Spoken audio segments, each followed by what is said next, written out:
Samma Sambodhi Saranai. Sappa papassa akaranam kusalassa upasampada sachitta pariyodapanam etam buddhana sasana. To not to do evil, to cultivate good and to purify one's mind. This is the message of all Buddhas. A very good evening to you and warm welcome to Beyond the Vision, brought to you by the Buddhist Channel. So as you know, today we will be having a very special discussion with regards to the most important event that all of us in our country have celebrated yesterday, which is the World Children's Day and the Elders' Day celebrations. And so to talk about this, we do have a wonderful panel who is together with us today, and I would like to give a warm welcome to Professor J.B. Disanayaka, Deshabandhu, Orchid Gunasekara sir, Mr. Raja Kuruppu, and at the same time we do have 4 students who are very talented in different arenas of the fields of study, and I would like to welcome them as well. And we do have Sandunil Jayasinghe, Himashi Imanda, and Ishini Thamodya, and Dulashi Vijashika. A very good evening to all of you. So talking about children, some people want it to happen. Some wish it would happen, whereas some make it happen. So goes the quotes of an iconic basketball player, Michael Jordan. I thought of bringing this quote to you, and he also goes out to say that I have missed more than 9,000 shots in my career. I have missed more than 300 games. 23 times I was supposed to take the game-winning shot, but I missed it. And this is why I succeeded. Failures are always the pillars of success, and I would like to share with you this important quote: dreams can certainly be accomplished if the right action is taken towards its achievement. So in Beyond the Vision, you know, we always stress the factor that we need to be mindful of the situation that we live in, and always the right effort needs to be put up in place for us to achieve our dreams and goals in life. So first of all, talking about children and the elders, I think Mr. Raja Kuruppu, it's good if we initially talk about elders. Who are these elders, and what is the responsibility, the duty they have towards in order to make this world a wonderful place to live in? Let's start from there.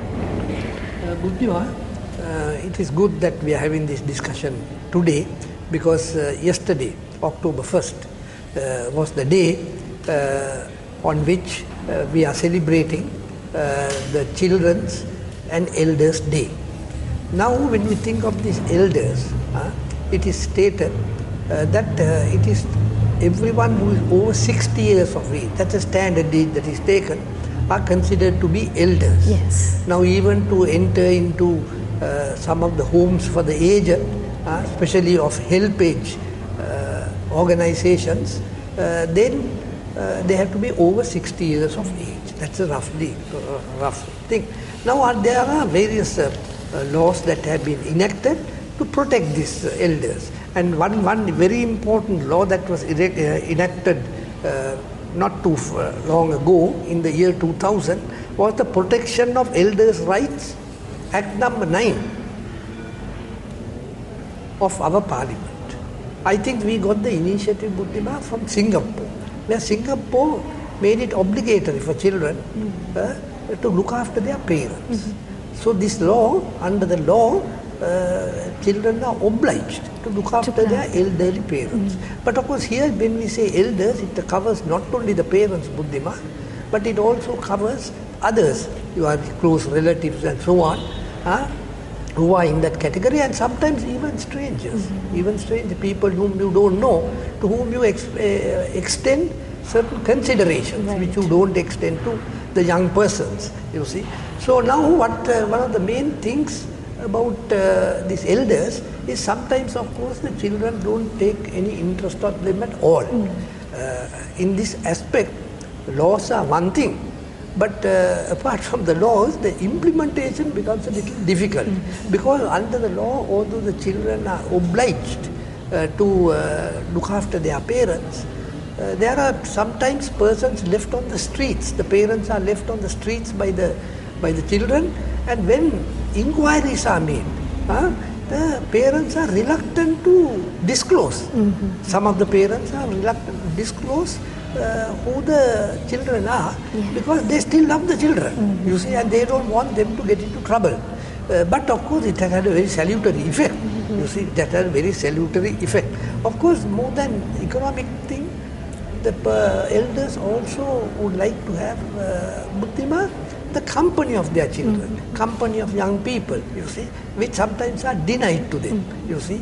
They may be well looked after economically, you see. They are the residence where they live and food and clothing and so on. But they would also like to have this company. So these are a very important thing that we have to give consideration. So when you are considering the elders' day, to see that to make them happy, because now persons are living quite long. You see, the average age, people, the aging process is going on, and because of the good health facilities, people are living long. Now, today's Daily News professor had a headline item which says that out of 25 countries of a survey conducted by the UN, from 96 countries, Sri Lanka is placed 25th. And in the Asian region, South Asian region, we are leading, you see, looking after it. But that doesn't give us much satisfaction. Buddhiva, we should make an effort to see that we look after their interest even better. Very true. So that is very important. After all, the elders today, they were children once, isn't that so? So it is a cycle after all. So it is important that the parents, they do have a close relationship with the children. And after all, the children also, they do have a very important responsibility to look after their parents. After all, the parents are certainly the best friends of the children today, tomorrow and forever. So it is a universal truth. And moving on, I would like to introduce another student we do have here today, Himanshi Imanda and Ishini Thamodya. They are ready to do a performance, and I think Himanshi will sing a song about the parents and about the love that children should have for their parents. Let's listen to this and we will continue the discussion.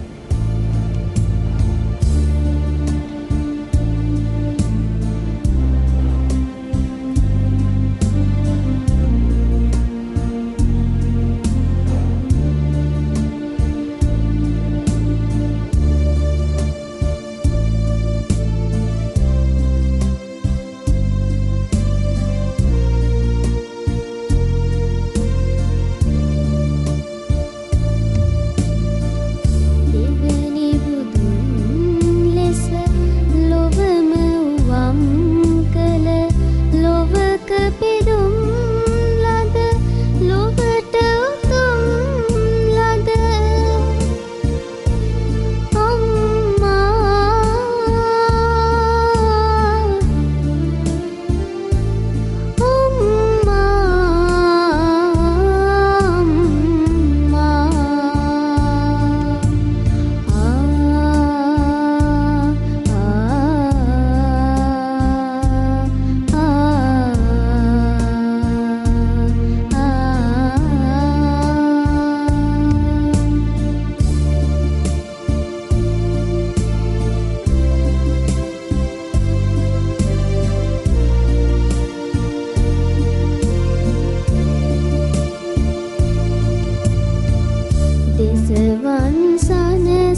Himashi and Ishini. That was a wonderful performance, a wonderful piece of music, and I would like to talk to Ishini a little bit. Tell me a little bit about yourself.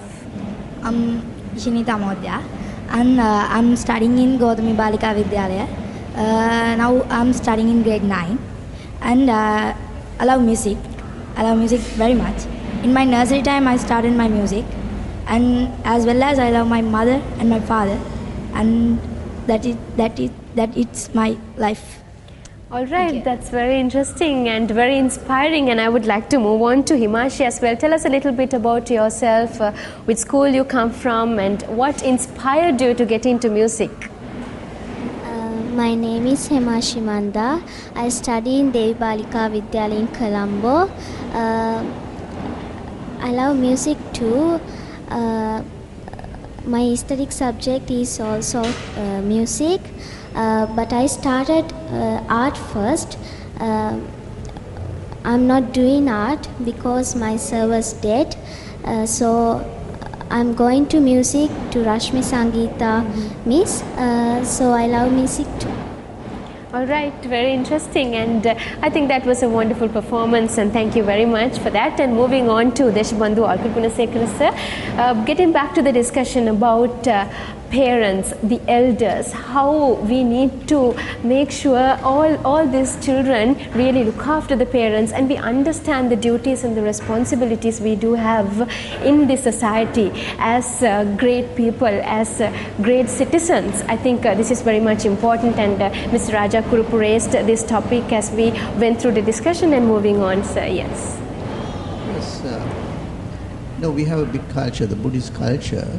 I think everybody knows the Mangala Sutta, where it is mentioned, Mata Pitu Upattana. You know, that's your Upattana, you're caring for your parents is a blessing. And also we have this, you know, the other Pujaja Pujaniya in the same one, that is for elders. You should show your respect. Now these are tradition that we have been working, you know. And Raja was mentioning about the law that was passed in 2000. At that time I was in the Committee of Age in the Ministry of Social Services, and as he said, there was a law that was passed in Singapore, and when I went there I saw that there was a particular clause, section, where if the children to whom you have inherited everything, you know, they don't look after their parents, the law regulates, and the law could be, any person could go to court and say that, I'm not being looked after by my children, and asking for some kind of redress.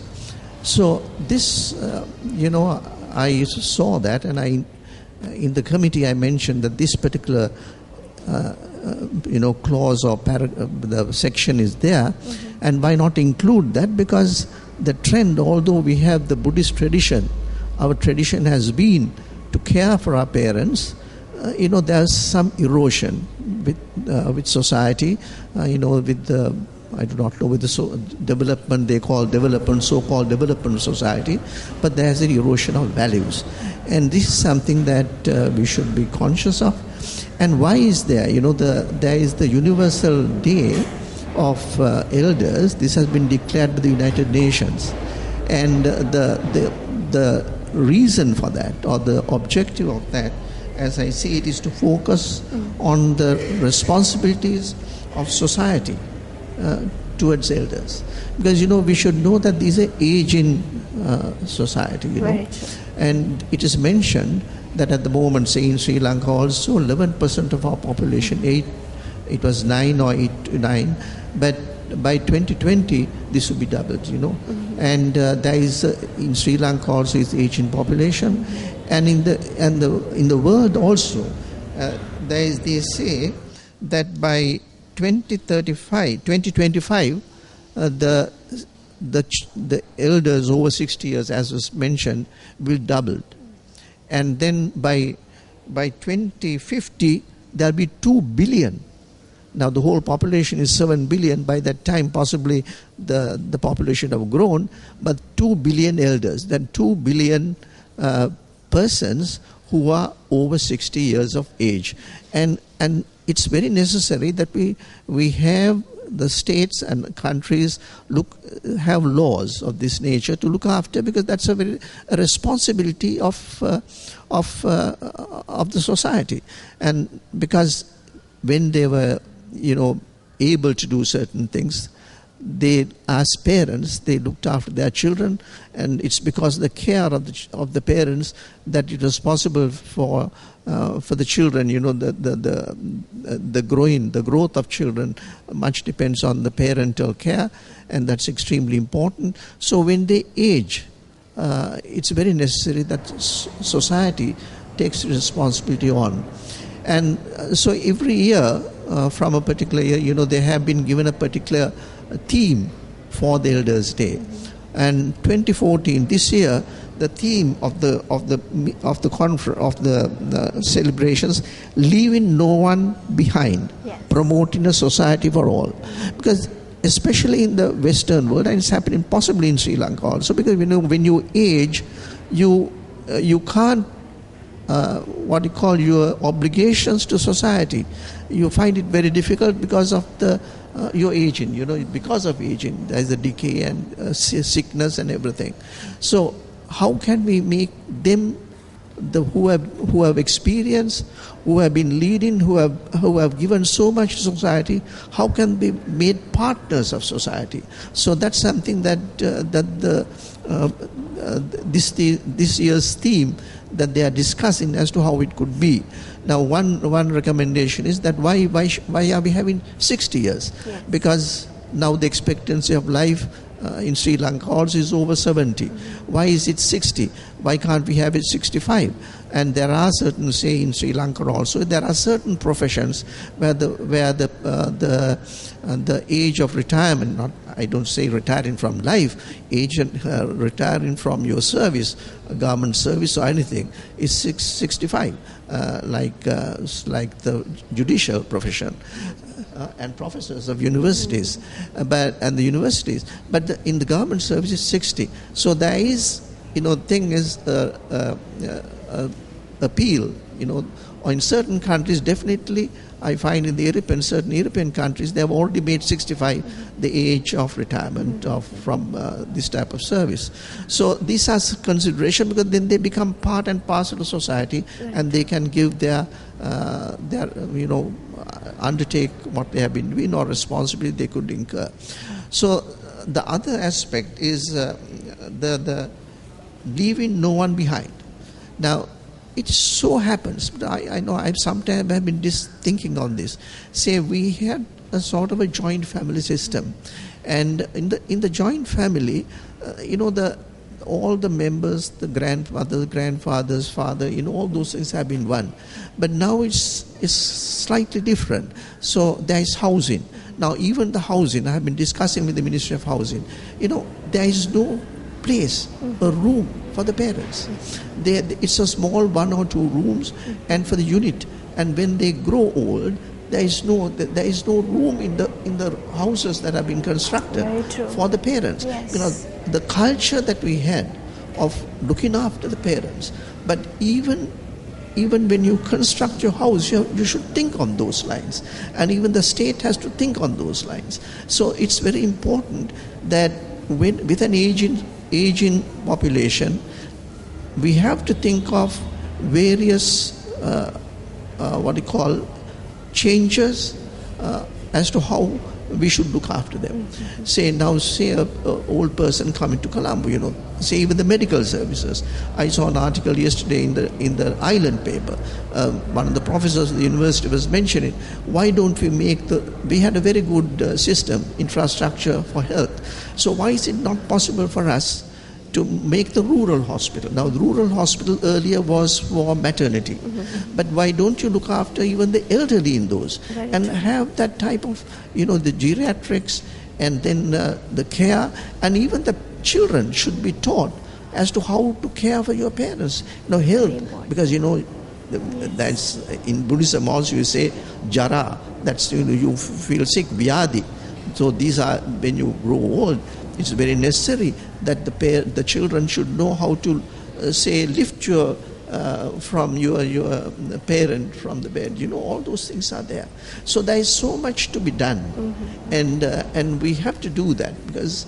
And I do not know how conscious we are, but there is a law here, and there is some kind of discussion. Even this type of discussion is important, but we have to bring the parents, bring the elderly back into society for them to what you call their obligations they could perform in society, rather than thinking of elderly homes, because we say that in a Buddhist country there cannot be elderly homes, but it so happens that we have orphans of homes for elders. So this is something that we should think of. That's very important. A pinch of practice is worth than a ton of theory. We have been repeatedly mentioning this fact. Yes, certainly, like Deshbandhu Alkit Gunasekara sir mentioned, these discussions, we learn all the theoretical aspects and we learn a lot about parents and so on. But what really matters is, are we all putting these things into practice? Just think for yourself and see, who are your parents and why are you here and how are you here? Certainly, every one of us, we are here because of our parents, the mother and the father. So it is a responsibility, it is a duty that we look after them and care for them and give them the utmost respect for who we are today, and that is very important. And moving on, I would like to introduce another kid who is together with us today, who is Dulashi Vidushika.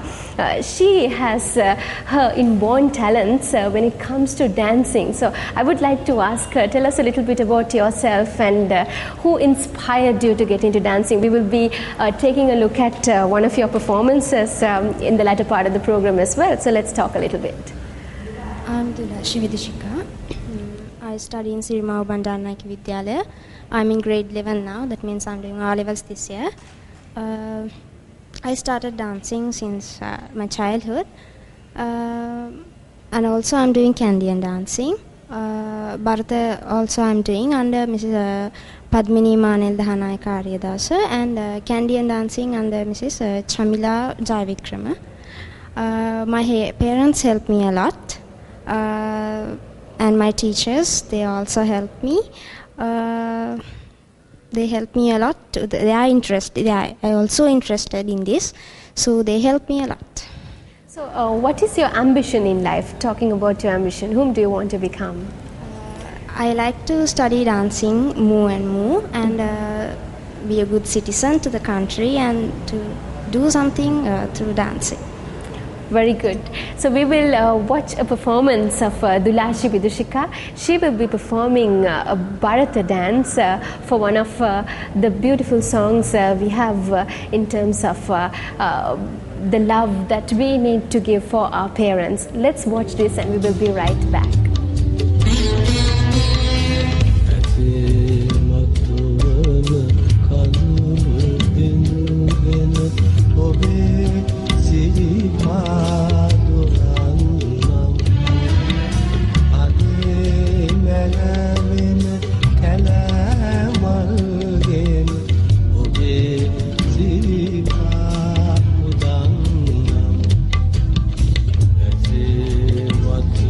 Thank you.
මොහොතක පිහිටට එන්නේ මෞනි පියාණනි ඔබ පමණයි බුදුන් ළඟට අපගේ දුක දන්නේ මෞනි පියාණනි ඔබ දෙපළයි නැති බැරි මොහොතක පිහිටට එන්නේ මෞනි පියාණනි ඔබ පමණයි බුදුන් ළඟට අපගේ දුක දන්නේ මෞනි පියාණනි ඔබ දෙපළයි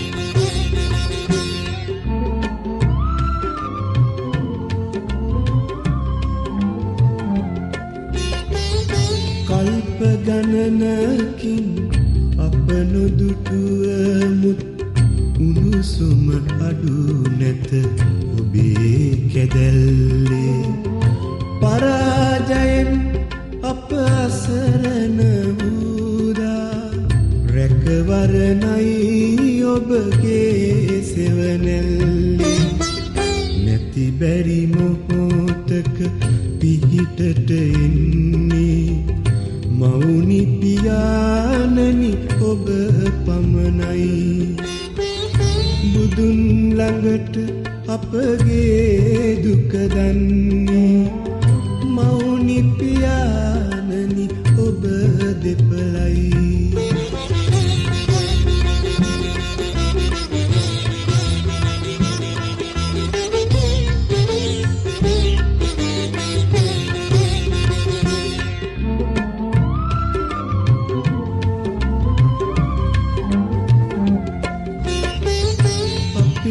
නමට ඇස කඳුළු උනන්නේ ඔබට පමණීමේ සිතිජ වලල්ලේ සැබෑ පෙමත් සෙනෙහසත් ලබන්නේ ඔබේ උතුම් නියරස් ගඟුලල්ලේ නැති බැරි මොහොතක පිහිටට එන්නේ මෞනි පියාණනි ඔබ පමණයි බුදුන් ළඟට අපගේ දුක දන්නේ මෞනි පියාණනි ඔබ දෙපළයි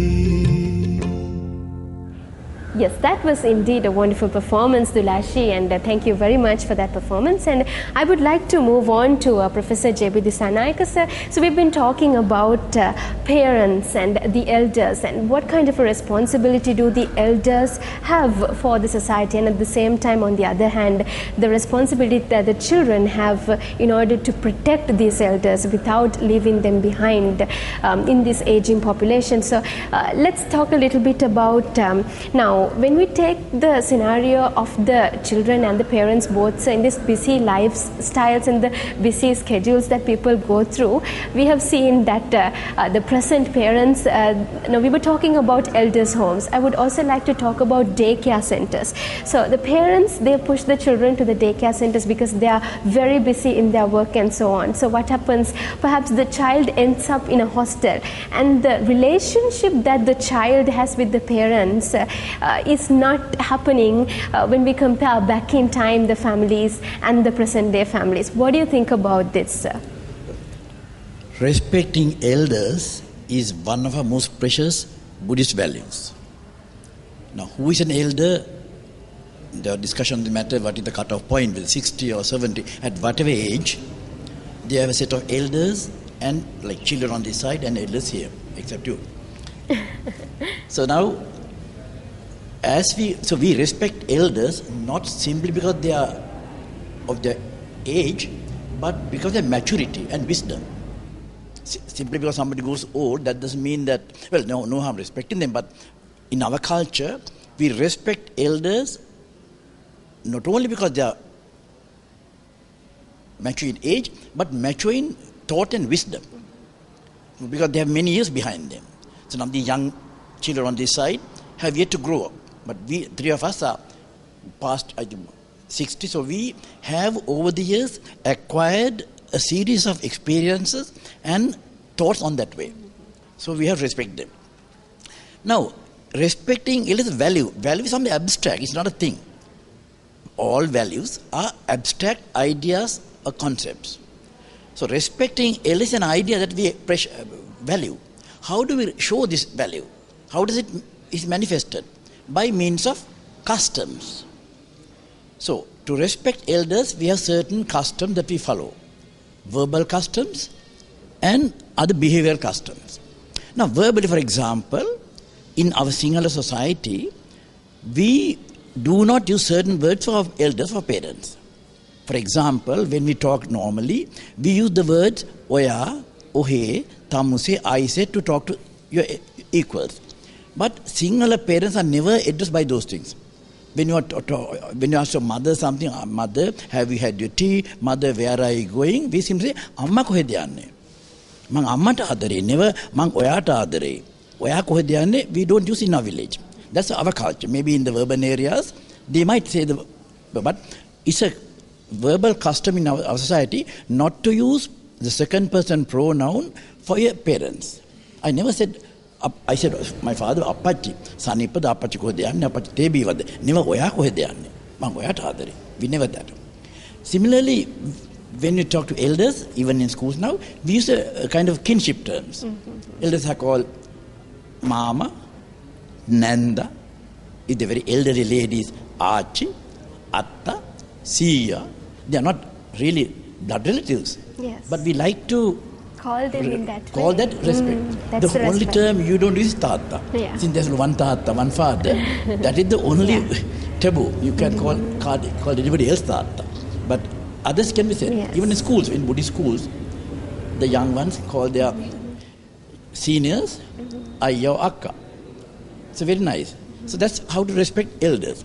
So, and adding to it, so in terms of respecting elders, I'd also like to mention you because now when we take this society, we have seen that in some instances, children go towards the Western culture, being away from this wonderful Sinhalese culture and the tradition that we have had. So I think there is not much of a possibility for us to teach these children about the culture and tradition in schools. But the parents, I think that background in the houses, in the homes, it has to be made for them, certainly.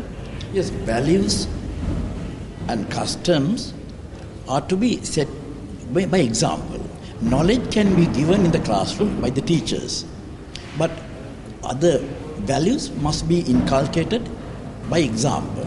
So if parents behave in a certain way, children learn it from them. Very true. There are no classroom as such. So that's how it should be, that respect must be shown. So that's a very important thing in our culture. But I said, both Western, all cultures have good things and bad things, Buddhima. You can't say Sinhala culture is better than anything else. Right. In every culture there are positive, good elements and also bad elements. Sinhala culture has some kind of patterns of behavior which I don't like very much. That's so, but in the case of elders, I think we have some of the most precious values. So we should show that. Now, say, when you say elder, the family elders, then elders outside, then the monks, again those who deserve respect. So when you talk to monks, we have a different language. Right. Although we don't say oya, although we can say oya, but we never address a monk by oya. We say not only oba vahanse. So talk to Buddhist monks, we have an entire set of words. So English doesn't have that. When if a parish priest comes to your house or you go to church, it's the same thing. You, where are you going? But as you know, as a Buddhist child, we are taught when you talk to Buddhist monks, like that. So for even for beetle, you say dahatita. We eat bulat, but the monks consumes dahatita. We eat khanava, man valandano. Devours, consumes with respect. So this is taught. So I think in our culture, I like that kind of show that we have and the intellectual grammar or we have in our language a set of called honorific plurals. Now, every language has singulars and plurals. Yes. Say, mua, muo, alia, alio, like that. Mina, minisu. But when it comes to Hamduruo, it's a plural, or the form is plural, but it refers to one monk, but the word is Hamduruo. So, Stavirayo. Ours is on one of the few languages that has a plural form for a singular person. So they are called honorific plurals because we do that because of our honor for them. Because of Gaurava. So single word is Gauravartha Bahuvachana. It refers to a single person. I don't know of any other language of which has that kind of verbal respect. You see. Respect. So this is the time. So of course, as we grow old, we grow wiser in thought, but we become weaker physically. So all of us don't feel the way we felt, say, maybe 40, 50 years ago. So it's a natural thing that we change physically. So it's up to the young ones to look after those who are not as, healthy as they were before. So therefore, a society, a good society must do whatever possible to see that their elders are given a comfortable life toward what you call the evening of life. So that's what we should do. Very true, sir. So that is very important. After all, we have to understand the fact that what kind of a responsibility as children we do have in order to show the love, the care, the respect for the elders who have brought us to this place. And they could be teachers, they could be parents, or they could be monks or the Mahasangha, anyone. Certainly, it is our duty, responsibility to respect them. And moving on, we do have another performance by Himashi and Indushit. So let's listen to it and we will be back in the discussion.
That was indeed a wonderful piece of music once again. Thank you very much, Himashi, for that performance. And moving on, so we have been talking about parents, the elders, and how we are going to respect them, show their love, the kindness, and how we are going to show them the kind of respect, and how we are going to make sure we protect them in the society without leaving them behind. And on the other hand, we will be talking about the children. So when children are considered, they also need to be protected. So there's so much of harassment taking place in the society in terms of child abuse and so on.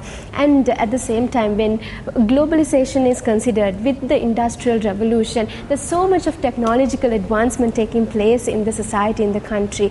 And when it comes to the children, the values of the children, how we need to sustain this is a question, and whether we are practicing this is another question. And we do have Sandunil Jayasinghe to speak to us about the children and the responsibilities a child has towards the society to make this world a wonderful place to live in.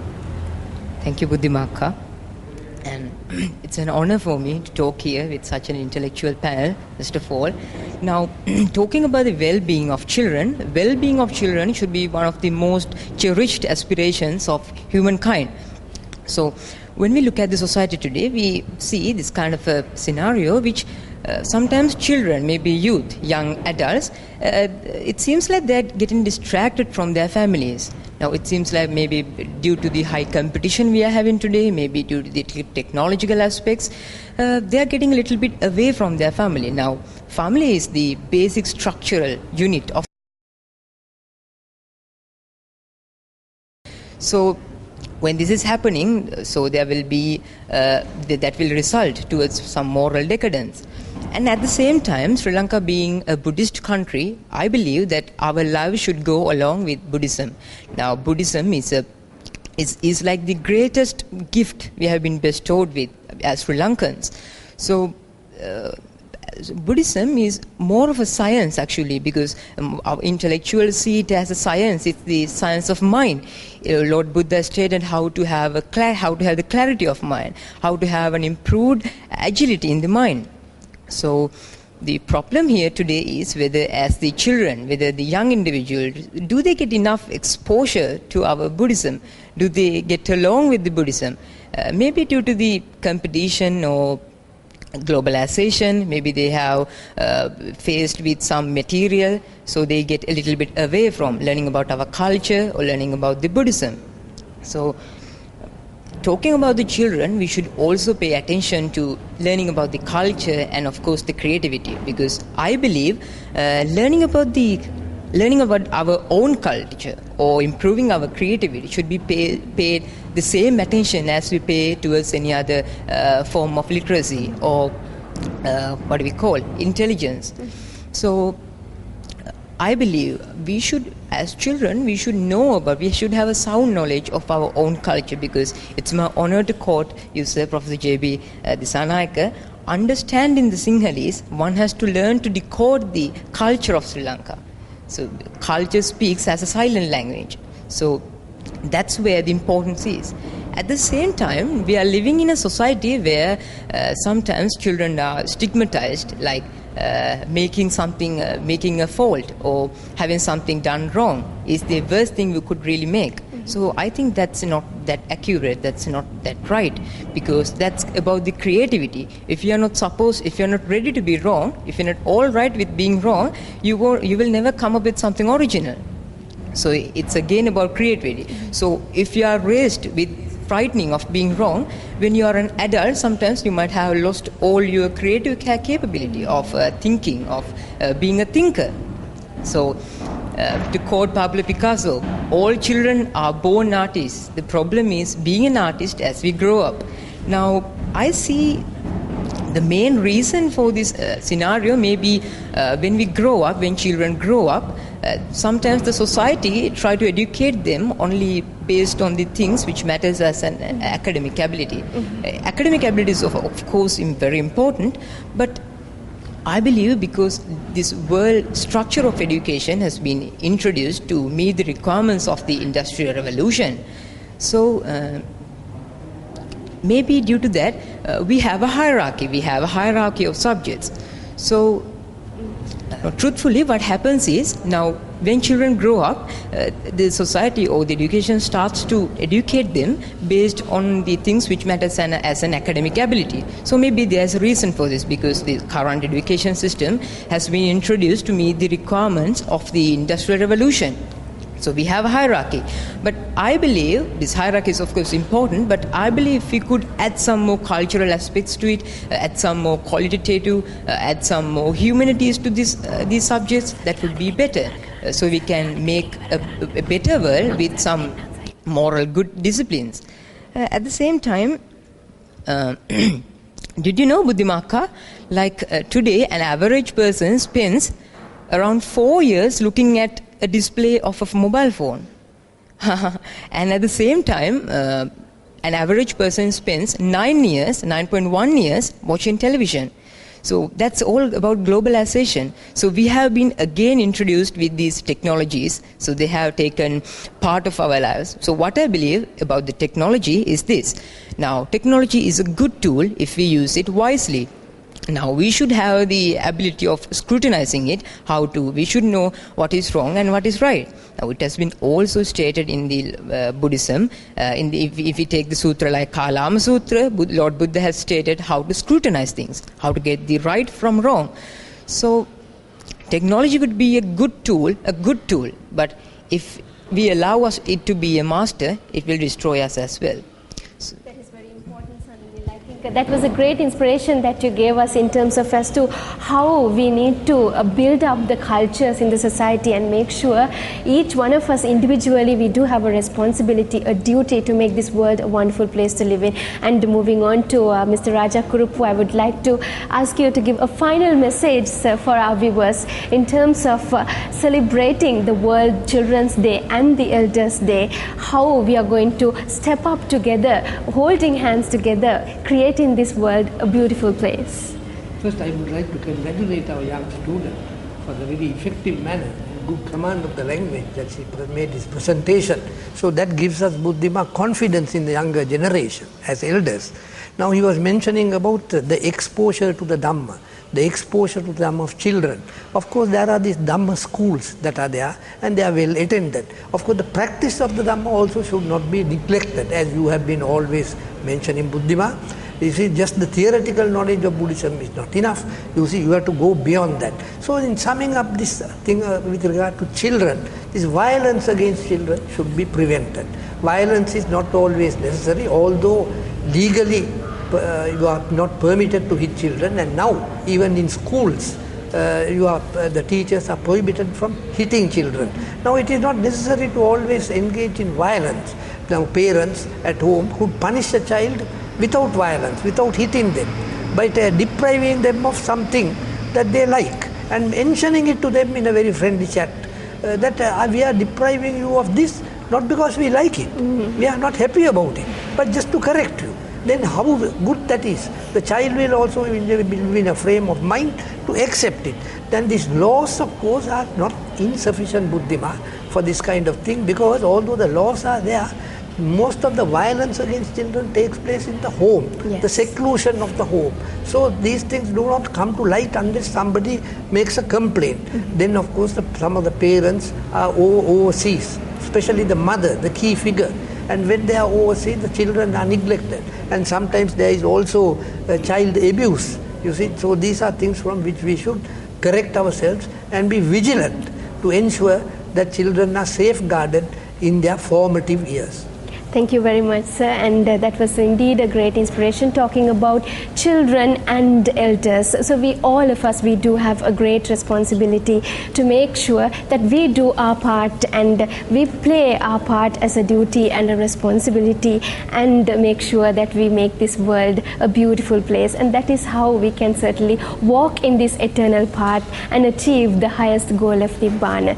Dhammo have rakkati dhammachari. If you live by the Dhamma, you will always always be protected by the Dhamma. Thank you very much, Professor J.B. Disanayaka, Deshpandu Alkugunasekara sir, Mr. Raja Kurupu, and also thank you very much, Dulashi Vidushika, Sandunil Jayasinghe, Himashi Imanda, and Ishini Thamodya for joining in Beyond the Vision today. We wish you all the very best for your future success and endeavors as well. And with that, we will be concluding Beyond the Vision today. Hope to see you next week with another wonderful discussion. Sambodhi Viharaya.